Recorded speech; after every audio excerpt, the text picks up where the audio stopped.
Hello, today we get to continue reading in 2 Samuel, starting with chapter 8. After this, David defeated the Philistines and subdued them, and David took Metheg-ammah out of the hand of the Philistines. And he defeated Moab, and he measured them with a line, making them lie down on the ground.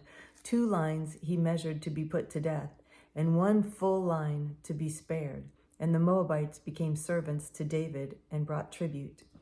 David also defeated Hadadezer, the son of Rehob, king of Zobah, as he went to restore his power at the river Euphrates. David took from him 1,700 horsemen and 20,000 foot soldiers, and David hamstrung all the chariot horses, but left enough for 100 chariots.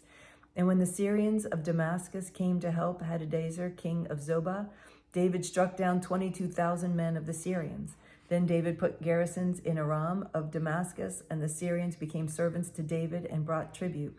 And the Lord gave victory to David wherever he went. And David took the shields of gold that were carried by the servants of Hadadezer and brought them to Jerusalem. And from Betah and from Berothai, cities of Hadadezer, King David took very much bronze. When Toi, king of Hamath, heard that David had defeated the whole army of Hadadezer, Toi sent his son Joram to King David to ask about his health and to bless him, because he had fought against Hadadezer and defeated him, for Hadadezer had often been at war with Toi.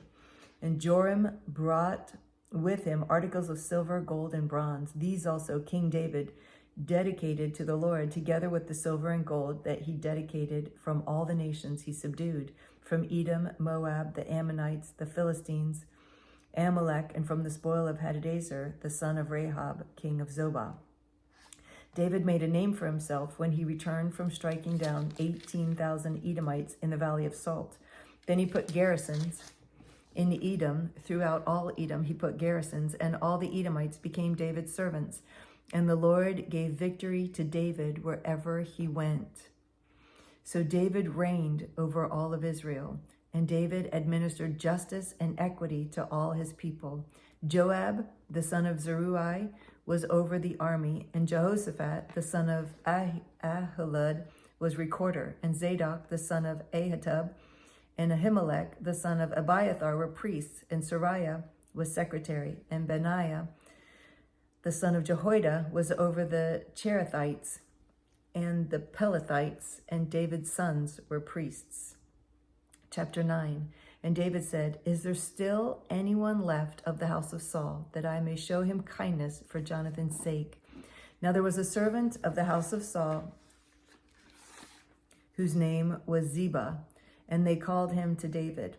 And the king said to him, "Are you Ziba?" And he said, "I am your servant." And the king said, "Is there not still someone of the house of Saul, that I may show the kindness of God to him?" Ziba said to the king, "There is still a son of Jonathan. He is crippled in his feet."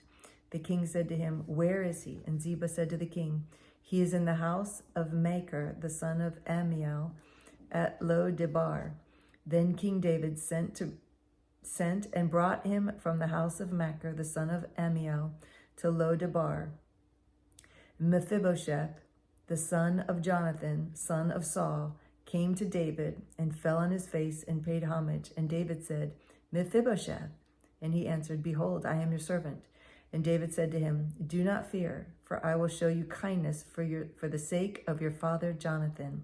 And I will restore to you all the land of Saul your father, and you shall eat at my table always." And he paid homage and said, "What is your servant that you should show regard for a dead dog such as I?" Then the king called Ziba, Saul's servant, and said to him, "All that belonged to Saul and to all his house I have given to your master's grandson.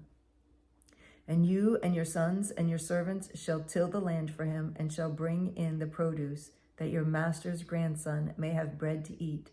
But Mephibosheth, your master's grandson, shall always eat at my table." Now Ziba had 15 sons and 20 servants.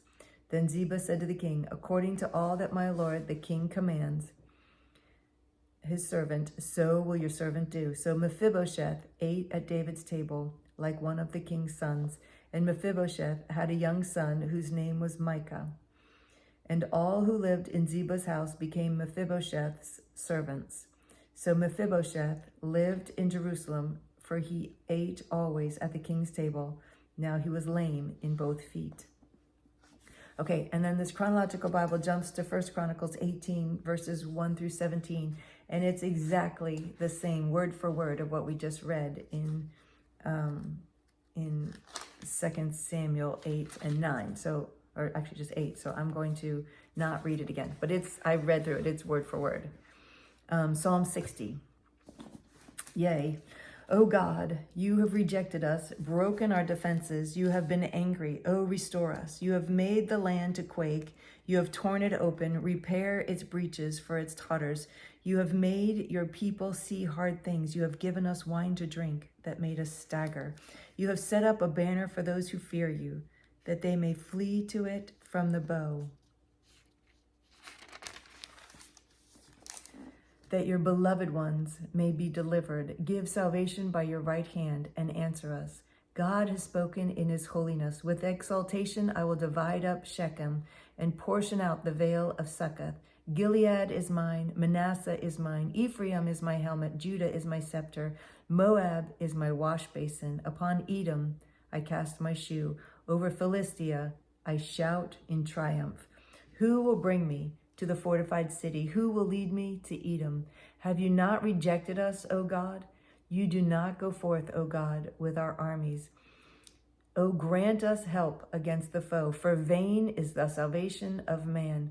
With God we shall do valiantly. It is he who will tread down our foes. Okay, so that's all for today. It was quick again because we didn't reread First Chronicles. I didn't actually ever realize that it was exactly the same in parts. So it's kind of fun to see it all in order. So yay! Thank you for joining me today. I look forward to reading with you again tomorrow. I love you.